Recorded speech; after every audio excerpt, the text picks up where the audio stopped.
Continuamos aquí en Poder Pensar, vamos a analizar, como les decíamos, la situación que atraviesa políticamente el país en este arranque del gobierno de Tabaré Vázquez. Estamos con Daniel Chaschetti, politólogo, para ver qué lectura hace él de, decíamos recién fuera de cámaras, días agitados, semanas complicadas. Muy agitados.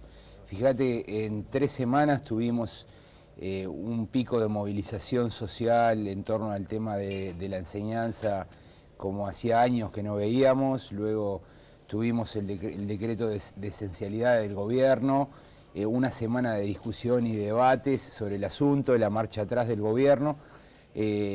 Cuando entra el proyecto de presupuesto al Parlamento, el conflicto parece encauzarse dentro de unos canales más normales y aparece todo el tema del TISA, donde el gobierno también tiene que dar marcha atrás. Entonces esto va generando una idea, una sensación de tener un gobierno acorralado, con dificultades para tomar decisiones, y esto nos cambia un poco el panorama. Hay quien dijo por allí, disculpa que te corte, Daniel, Sí. desde la oposición, Tabaré Vázquez no se dio cuenta de lo que cambió el país en 5 años después del gobierno de Mujica. ¿Es así, no es así?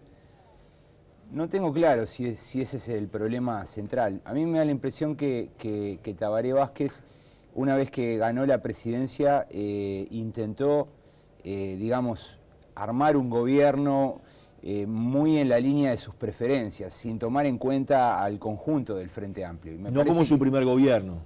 Es que en el primer gobierno él lo tomó en cuenta. Porque vos mirás un gabinete donde estaban todos los jefes políticos de las fracciones. Por eso te digo, no hizo lo que hizo Claro, en el primer gobierno. No lo hizo, ¿no? Y me parece a mí que bueno, que en realidad el primer mes de Vázquez fue un primer mes donde él pisó el acelerador y comenzó a revertir una serie de políticas que había llevado adelante el gobierno de Mujica. El ejemplo más claro es el de la política exterior, ¿no? Donde se modifican muchas cosas. Eso empezó a generar preocupación en los sectores que no se veían representados en esa orientación, y me parece que el resultado de las elecciones municipales de mayo, que fue un golpe duro para el sector de Mujica, me parece que terminó de configurar un escenario absolutamente favorable a Vázquez, perjudicial para Mujica y la mayoría del Frente Amplio, y lo que estamos viendo es un reacomodo, ¿no? O sea, me parece que en estas últimas 3 semanas la influencia del MPP, del Partido Comunista, de los... ¿Es un marcar presencia, si vos, de esos sectores? Absolutamente, de ser tenidos en cuenta, de poder influir en la línea del gobierno. Me parece que, si bien es cierto que tienen ministros, me parece que se sienten subrepresentados, y que no están de acuerdo con el TISA, no están de acuerdo con el hecho con algunas líneas presupuestales que se presentan en este proyecto. Entonces me parece a mí que el gobierno va a estar más trabado de lo que pensábamos. Ya está trabado, pero que en las próximas semanas van a seguir apareciendo problemas, ¿no? Por ejemplo, el conflicto de la educación está abierto. Esto no se termina acá, decís vos, ¿no? ¿Fue una tormenta fuerte de un mes? No, porque son 3 meses que lleva a aprobarlo en el Parlamento. Ahí hay muchos gremios implicados. Los de la educación son los más movilizados, los más sensibles, pero están otros, ¿no? Los de salud pública, los COFE, ¿no? Los empleados, los funcionarios del Estado.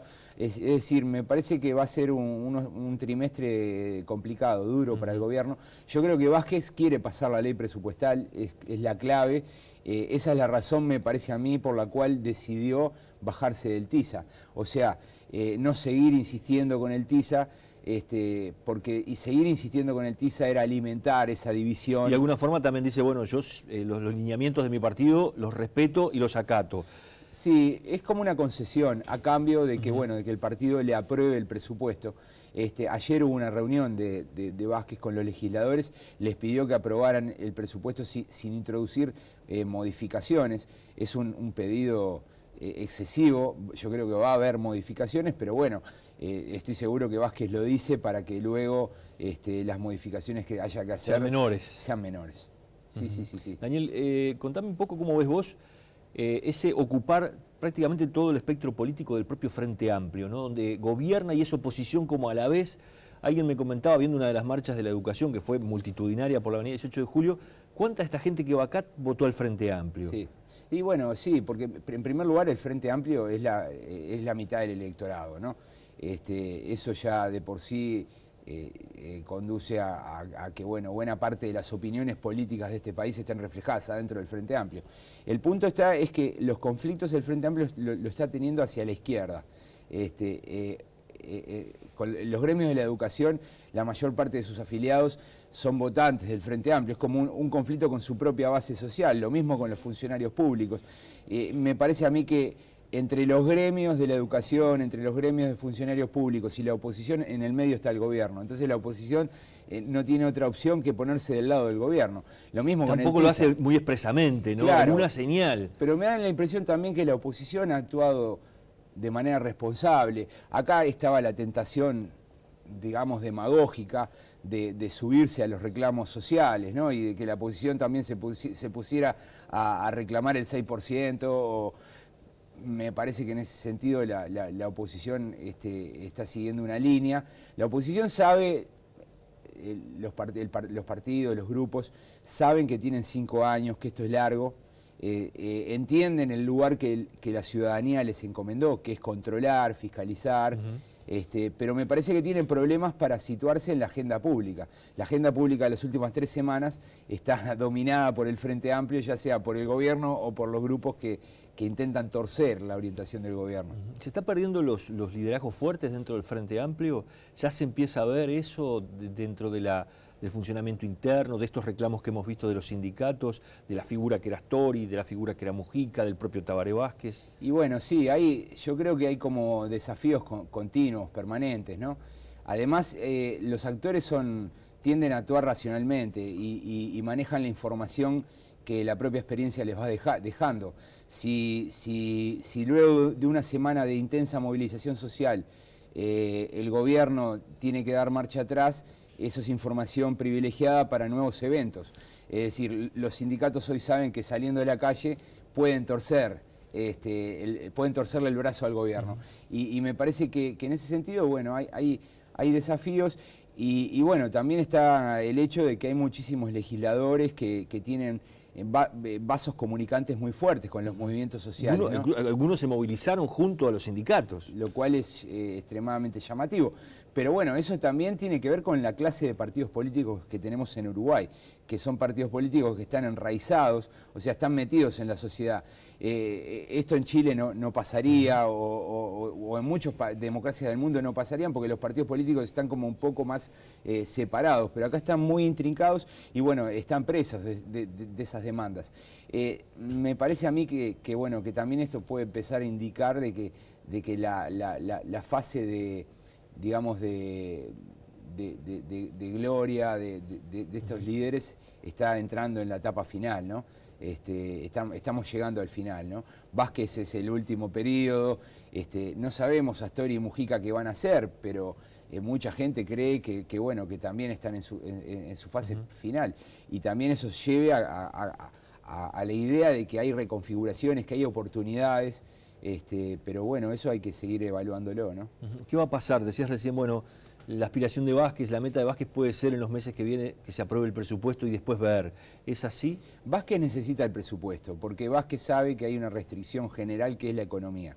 La economía no va a crecer al ritmo que creció los 10 años anteriores, por eso el presupuesto está armado pensando en 2 años. Él necesita lidiar con esta situación durante los próximos 2 años, para eso la ley de presupuesto es clave. Y luego ver qué sucede, qué ocurre, si la economía mejora, si hay mayor disponibilidad fiscal para cumplir las promesas.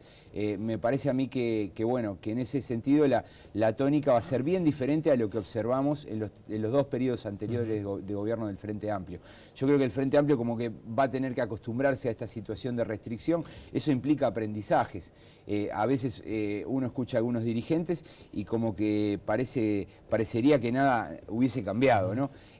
La economía cambió y eso es un elemento sustantivo.